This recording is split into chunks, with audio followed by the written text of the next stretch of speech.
been through a lot. Everyone kept telling me I'd been through a lot. What I know now is that I need to make sure I get plenty of sleep, plenty of rest, plenty of fresh air, plenty of fun.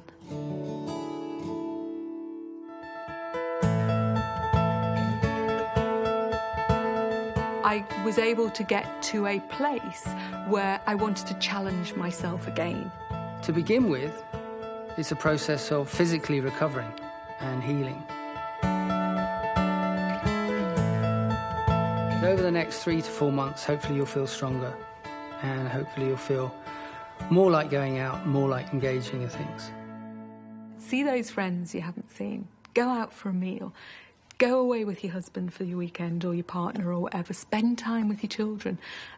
All the sorts of things that work gets in the way of, I suppose. And I had to continue working, so I wasn't in the best place to do the things that I knew would make me feel better.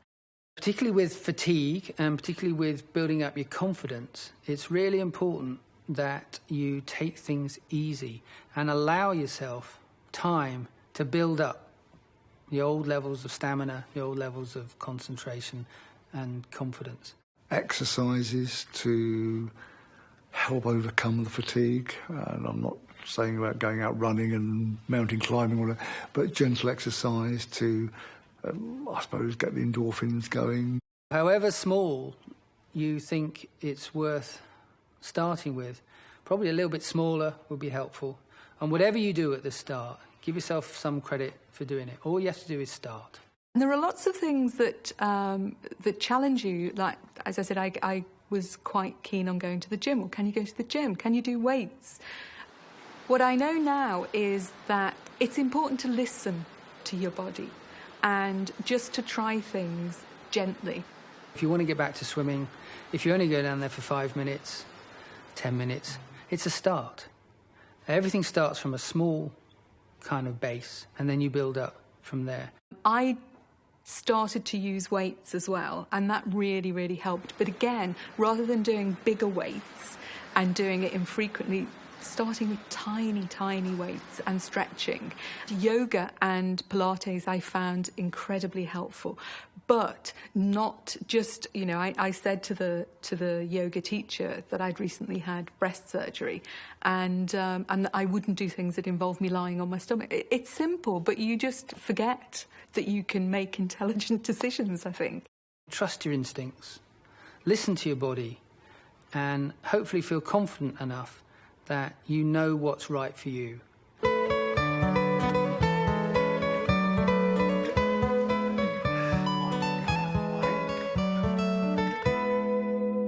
It can take well over a year for physically the body to return to something that looks a bit more like your old self.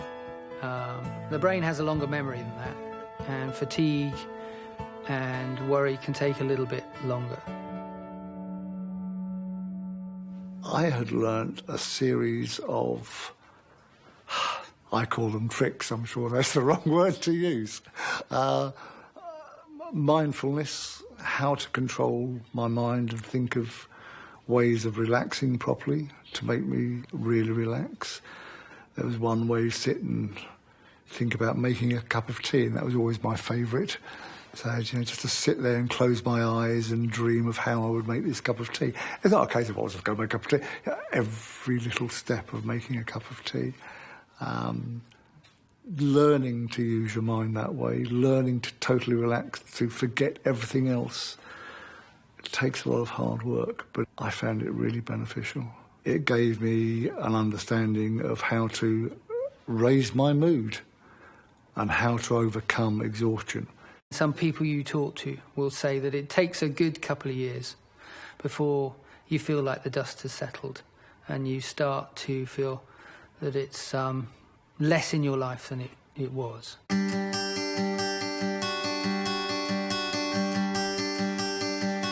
The interesting thing about the second year that you may not expect is that an awful lot of anniversaries will come along.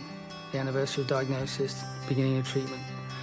And so whereas you perhaps felt that you were over things and had made a lot of progress, you may find that you'll get the occasional reaction as you approach dates which mean something to you now and which are quite important, and they might unsettle you for a little while. It's natural to feel just a whole lot more emotional than you've ever felt. I can remember not being able to watch RSPCA adverts anymore. Something's been turned on me emotionally that I'm much softer than I was. And I think what happens is that those gaps get longer.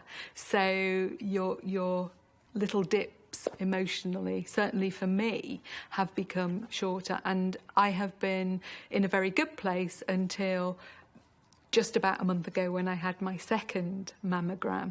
And at that point, everything comes hurtling back. And you go, or certainly I did, went back to a very dark place about, OK, I've been here before with no symptoms, and look what happened then. You might get a cold, and you might worry. You think, well, I was fine, but now I've got a cough. Or you might get a little twinge of back pain or something like that. And you'll realise how quickly you can worry again. The feelings then were just as sharp. And I can remember when I was first diagnosed being unable to look in the mirror, because looking at my eyes through the mirror meant that I had to acknowledge that there was a problem. And that feeling came back as well. What I want you to do is to treat yourself well, to treat yourself with kindness, to respect what you've been through, to understand that it's been difficult, and trust yourself to make the right decisions. Give yourself the time to really, really spoil yourself and get as much rest as you can. It is incredible how, as you feel physically stronger, how that can also help you pick up in so many other ways. Today, I still suffer from fatigue, but nowhere near like I was. I'm a happy, rounded person. I have my family back. I still enjoy walking my dog. I go out and socialise. I have people over. I'm back to where I was. I really am. So, as far as I'm concerned, it's an ongoing story. And if my story can carry on to inspire and help other people, then that's great. At Macmillan, we know how a cancer diagnosis can affect every part of your life, and we're here to support you through. We'll help you get the support, energy and inspiration you need so you can start feeling like yourself again.